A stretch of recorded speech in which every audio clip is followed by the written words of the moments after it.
Hey guys, welcome back to Loft Sports. I'm Tyler. I'm Seth. Today we're going to be previewing Super Bowl 54 down in Miami. Yes. The wait's finally over. We're on the backside of this 2-week layover. We've got the San Francisco 49ers and the Kansas City Chiefs. Yeah, and this is one that I think when we were talking championship week, it's probably the game most people thought we were going to get. Probably is fitting. Probably the best team in the NFC all year long, pretty much. And in the AFC, Mahomes and them have kind of run rampant there, knocked off the Titans. So this is the matchup I think we all thought we were going to get, especially after New England got knocked out. It's panned out that way. I'm excited to see it finally unfold. It's such a happy day, but it's also a terrible day because it's literally the last football until the fall. Yeah, we got the draft and all that coming up. But yeah, it's the end of the season. It's bittersweet, like you said. But I think this is one of the more exciting Super Bowl matchups we've had in recent memory. The contrast of styles is really interesting here. You've got an elite defensive line against one of the best offenses we've ever seen. Yeah, I mean, let's be honest. They just can't be stopped. What they did in just basically 2.5 quarters against, who was it? I'm forgetting Houston now. Houston, thank you. They put 51 up. No one just accidentally does that in the playoffs. The most explosive wide receiver probably since Randy Moss was young. The most explosive quarterback maybe ever through the air. It's ridiculous what Mahomes can do. I think that's the key, though, what you were just talking about, the pass rush versus Mahomes. Can they get pressure on him? Yeah, I think another X factor here is going to be that when Kansas City's defense is on the field against the 49ers offense, we know the strengths of these teams is going to be when Kansas City has the ball. But when the Niners have the ball, there's a lot of matchups. Kansas City's defense is okay. They are. They're better than average slightly, but they're not elite. But they're masked because the offense is so explosive. And they can play good situational defense. Yeah. They need to get teams in like second and long, third and long, let their playmakers on the back end come up with some blitz packages, everything like that. San Francisco doesn't operate on that. They're very pro style. They're very much that classic solid running game. Set yourself up second and medium, second and shorts, and go from there. Let Garoppolo manage the game. Exactly. Like what, he only threw 8 passes? Yeah, and people are getting on Jimmy Garoppolo. They don't think he's good enough. He's a good quarterback. When you can run the ball for 10 yards a play, you don't need to throw. Right. And this is where I think it's interesting is if you're going to beat Kansas City, you have to keep the ball away from them. You do. And Tennessee started out in that game in the AFC Championship doing that, running the ball.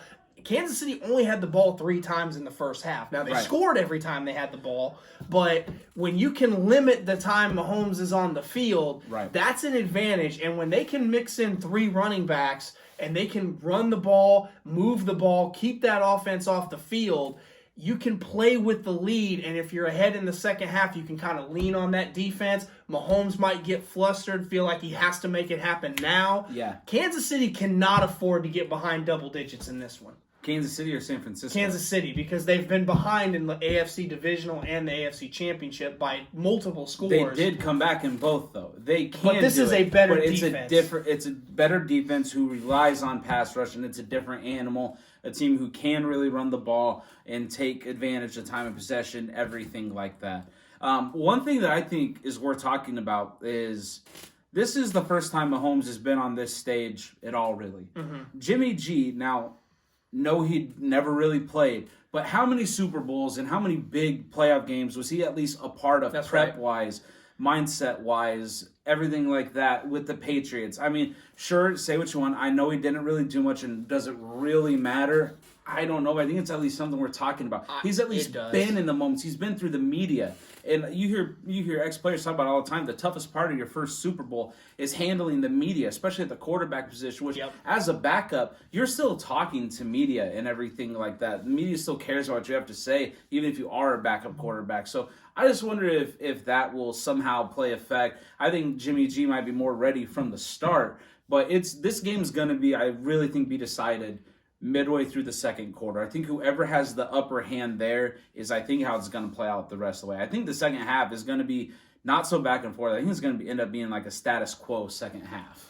Well, 2 points. Number one, to your Jimmy Garoppolo, when you're behind Tom Brady and you're on a Bill Belichick coach team, you are prepared. And Yes. the preparedness that New England has brought with their dynasty has traveled with Garoppolo to San Francisco. But I actually think this is going to be a 4-quarter game. I think this is going to be everything we hope it is. I think it's going to be a shootout. Yep. It might Super Bowls historically start slow. There's not a lot of points in the first quarter. That's why I'm looking towards kind of the late second quarter, early third. Whoever starts to get that momentum, I think the other team's going to be trying to catch up the rest of that. It'll be a good back and forth.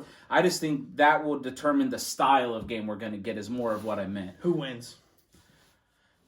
Who wins? I everything that I believe about from a football philosophy, running the ball, playing good defense, getting pressure on the quarterback, having a guy in the secondary who can be a shutdown type of guy, it all leans towards San Francisco.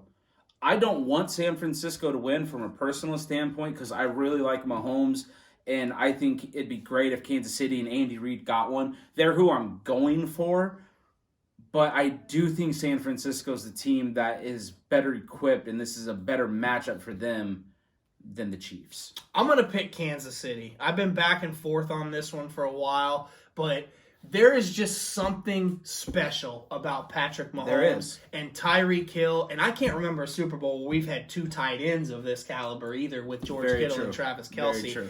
I think Kansas City starts fast. I don't think they get off to the slow start that they've been getting off, even though they won't be at home. This team is going to be ready. There's one element that I'm not sure of, and that's the weather. If it's wet, that's really going to play to San Francisco's strengths. Absolutely. But I think Kansas City gets off to a fast start. San Francisco's not used to having to play from behind. I think that's the key for Kansas City, and I think they're not set up to play from behind. They're not. They need to get drives going. They need to play their style to win.